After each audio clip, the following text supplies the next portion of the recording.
Only earning $750 a month is like having a college student's allowance. Even students working at bars make more. Having a low-income wife is a disgrace. Maybe you should divorce so her son can find a better wife. After all, he's the ultimate triple threat. My mother-in-law keeps making snide comments after seeing a pay stub, but it's not actually mine.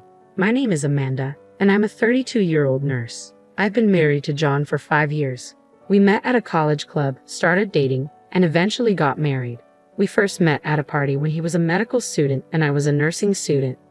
John hasn't passed the medical licensing exam after failing twice and taking 3 years off. He is currently working part-time and studying hard for the exam. I'm working as a full-time nurse, so I'm the primary breadwinner.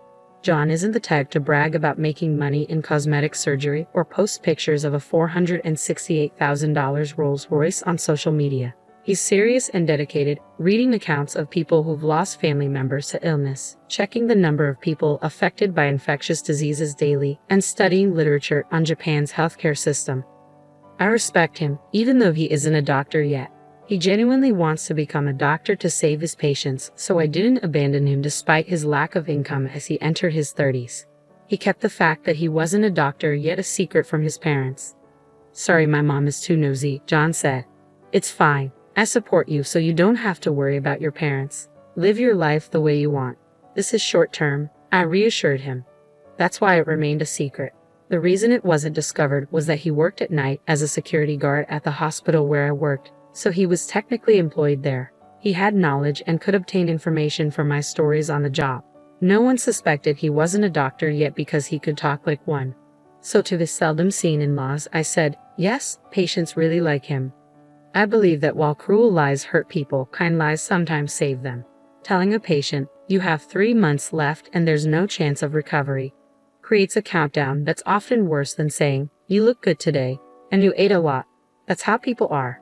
On the other hand, my mother-in-law, who is the complete opposite of my serious and honest husband, has a very harsh personality.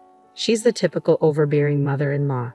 She looks down on me for being a mere nurse married to her son, the doctor. "There must have been so many better options," she often says, like a beautiful dermatologist.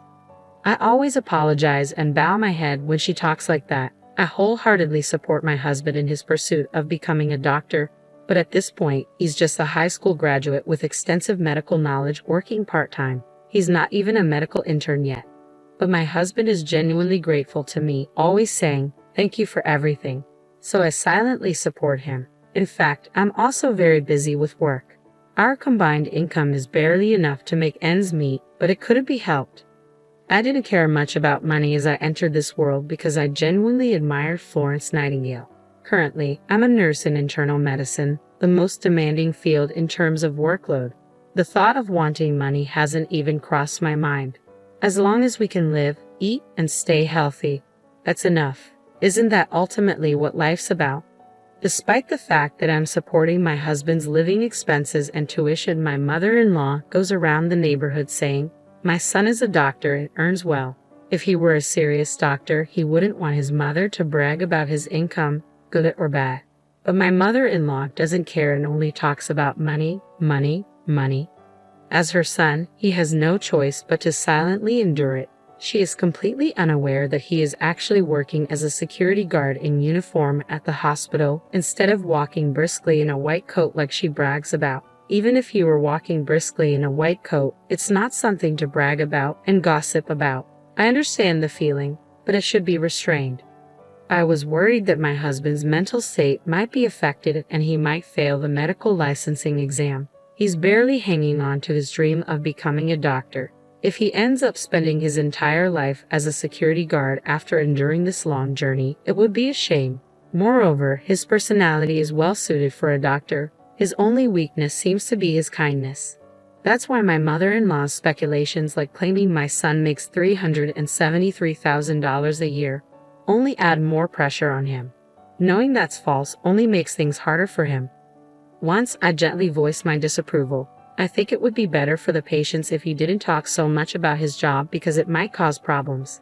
After all, if you think about it from the opposite perspective, would you want to go to a doctor whose mother is constantly boasting about her son when you're sick? But my mother-in-law didn't care. "Shut up, you're just a nurse. You should be grateful that you could marry a doctor. It's luckier than winning a $3 million lottery. Money can't buy status, you nursing school graduate. She spewed such verbal abuse. Yes, I'm sorry. Thank you for allowing me to marry John. I respect him both as a doctor and as a person, so please just leave him alone, I replied. You're so annoying. We can still make him divorce you and remarry. It would be pitiful if our future grandchild inherits your low IQ blood. This is beyond harassment. It's close to a violation of human rights. But I kept quiet. Somehow, compared to saving a patient's life or my sense of mission in my work, my mother-in-law's sarcasm seemed very trivial. I didn't really take her seriously, but as those days continued, the inevitable finally happened. My in-laws live a 30-minute express train ride from our house, so we don't visit each other often. With my busy work schedule, I wasn't around them much, which is why this lie had been working. However, whether out of boredom or impatience, my mother-in-law showed up at our house unannounced. What a cramped house. Why does my pride and joy of a son have to live in such a poor-looking place? She remarked as soon as she arrived. Seeing the row of medical books, she narrowed her eyes and said, "Well, he is my son after all," and took a picture with her phone. Most of the books were for the national medical exam, and I was secretly nervous. The presence of this year's books would normally give away that he's still a student. My vital signs were in danger of betraying me, but I did my best to deceive her. Mother-in-law, I'm sorry. We're both quite busy with work, so we haven't had time to find a bigger place, especially lately. I casually urged her to go home, but she began going through my house. Hey, what's with these weird dishes? If you're a doctor, you should buy Wedgwood. Yes, I'm sorry. They're from the dollar store. What did you say? Dollar store? I'm throwing them away. No, we couldn't afford luxuries because we were spending money on my husband's textbooks and tuition, so we cut costs on things like plates that didn't affect our simple meals. As long as we can serve food on them, it's fine. For now, passing the exam is the most important thing.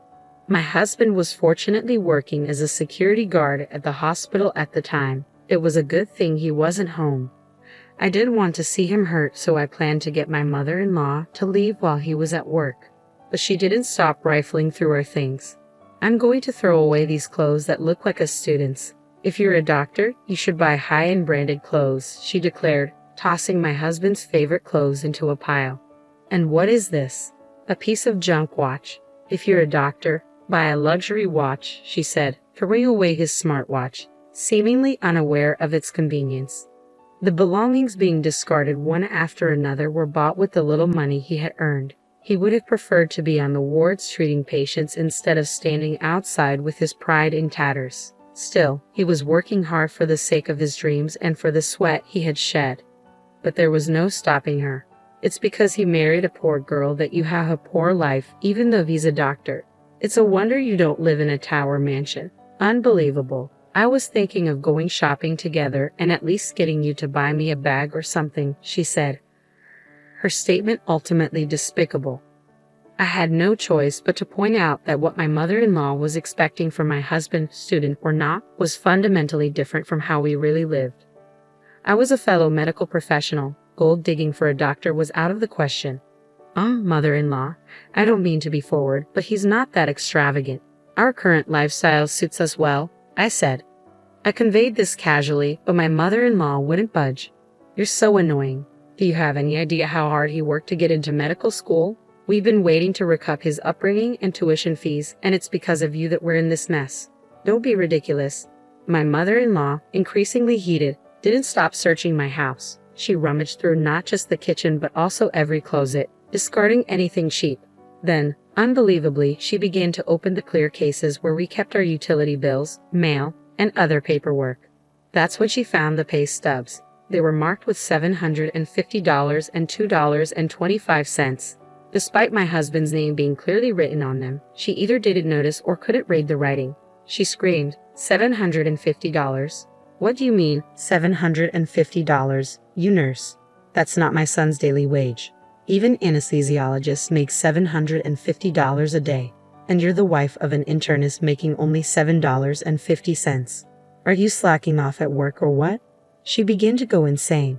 That's why you're living in such poverty. You're a money sucker, huh? barely working as a nurse and deceiving the doctor. You're just a part-time nurse because it sounds good. $750 is nothing, so quit already. That money was earned by him during the younger doctors passing him by, working in the gaps between his study hours for a very low daily wage. It was by no means the same with or without it. I thought it was a very pure number. But my mother-in-law's madness wouldn't stop, and finally, the worst happened. You're a poor, luck-bringing wife. Divorce quickly, she demanded. At that moment, everything came to a head. I heard the front door slam shut. My husband had returned home from his part-time job. His face froze when he saw his clothes and watch cruelly stuffed into a trash bag. He began to silently and carefully pick them up, one by one. My mother-in-law spoke up. John, I don't mean to be harsh, but please divorce this wife of yours. Why did you, with your high education, high income, and tall height of nearly 6 feet, choose such a pathetic woman? I'm so sad. She only earned $750. But my husband remained silent, his lips tightly pursed, making it impossible to tell what he was thinking. My mother-in-law laughed and added, I'll bring the divorce papers for you. Leave this dusty room and this disinfectant-smelling woman behind and remarry a better woman. You're a doctor. Remarrying is a given.